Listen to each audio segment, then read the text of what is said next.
Okay, continuing on. So, previously we have discussed about the squeeze theorem. Now we will continue to the concept of continuity.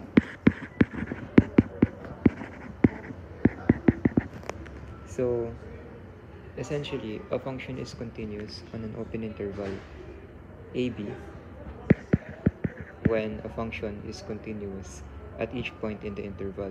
So, a function that is continuous on the entire real number line, so that's basically negative infinity to positive infinity, it's continuous everywhere. So this is something that you'd want to know later on, which I'll be discussing.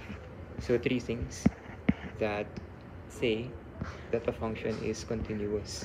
So these three conditions have to be met.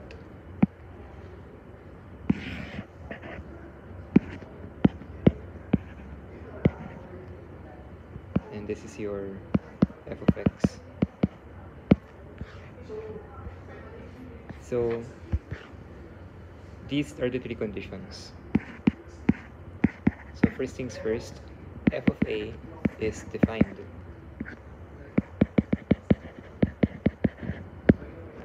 The limit of f of x as x approaches a exists,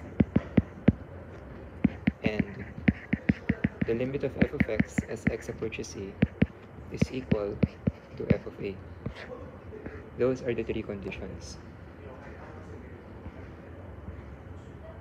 For one thing, um, polynomial functions, basically all of them, are continuous. So there is no exception. Everyone is continuous. However, rational functions, the one that has a numerator and a denominator, so it kind of depends. So if you want to determine the points or point of discontinuity, you equate the denominator to 0 and you solve for x. So whatever makes the denominator equal to 0, you know that's not continuous. So yeah, you just have to equate the denominator to 0. Let me give you an example. So by the way, rational functions go by something that looks like this in general. So p of x over q of x. Let's say f of x is equal to x cubed plus 1 over x plus 1. So how do we find the point of discontinuity? So again, we equate the denominator to 0. This is the denominator, and we solve for x. Therefore, this function is discontinuous at x is equal to negative 1. Okay?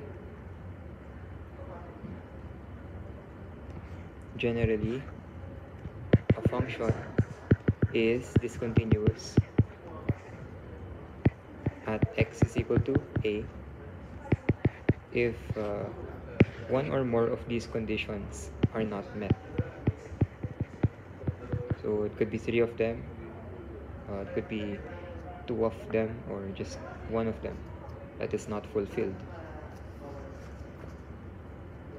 Okay, so let's have a rundown on the 3 kinds of discontinuity, or 3 types.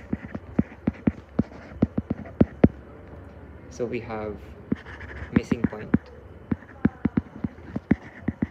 discontinuity, we have infinite discontinuity,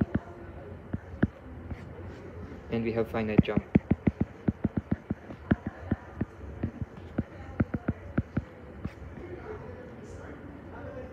So let's say for an example for missing point discontinuity, we have x squared, 0, and 2 minus x. Here it's for x less than 1. This one for x is equal to 1. This is for x is greater than 1. So essentially the function looks like this.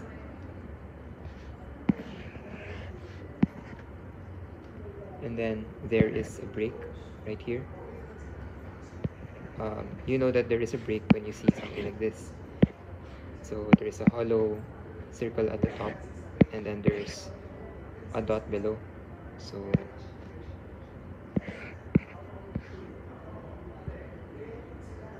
yeah. So there is a missing point discontinuity at x is equal to 1. So yeah, the break signifies that there is a discontinuity, that is missing point. So what are the characteristics of a missing point discontinuity? So 3 characteristics.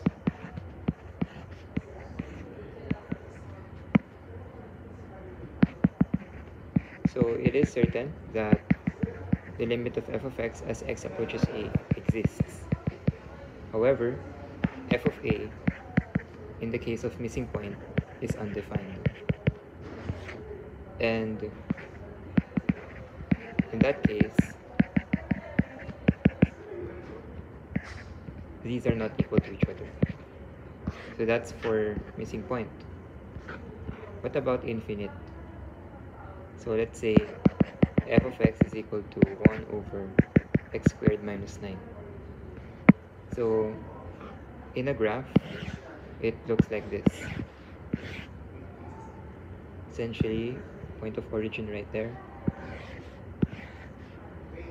There is a vertical asymptote here. The vertical asymptote, you identify it coming from identifying what makes the rational function undefined. So you equate the denominator to 0 again, and then solve for x. You have this.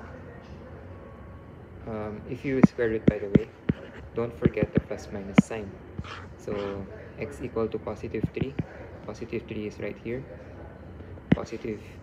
Negative 3 is over there. So we have 2 vertical asymptotes, I believe. So that's what the graph looks like for that function. How about finite jump? So f of x is equal to x squared minus 1. I'm making another example, by the way. I'm detailing another example for this kind of discontinuity. 3.5 for x equal to 2. And then 2 plus x for x greater than 2. I think we don't have enough space. Wait.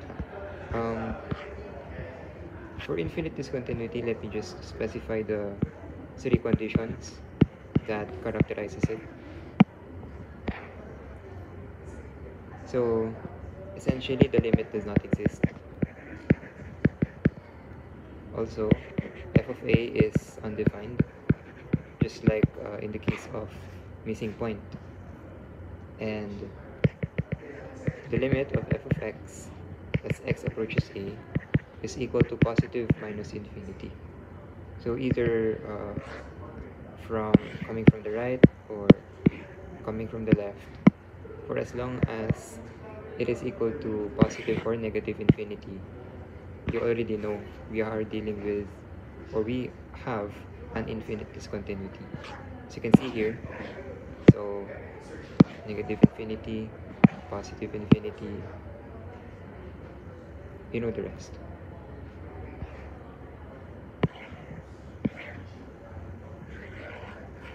For finite jump,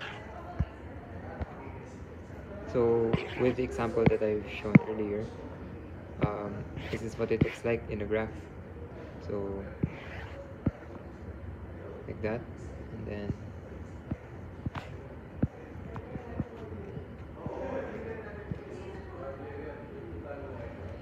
so yeah, f of 3 is defined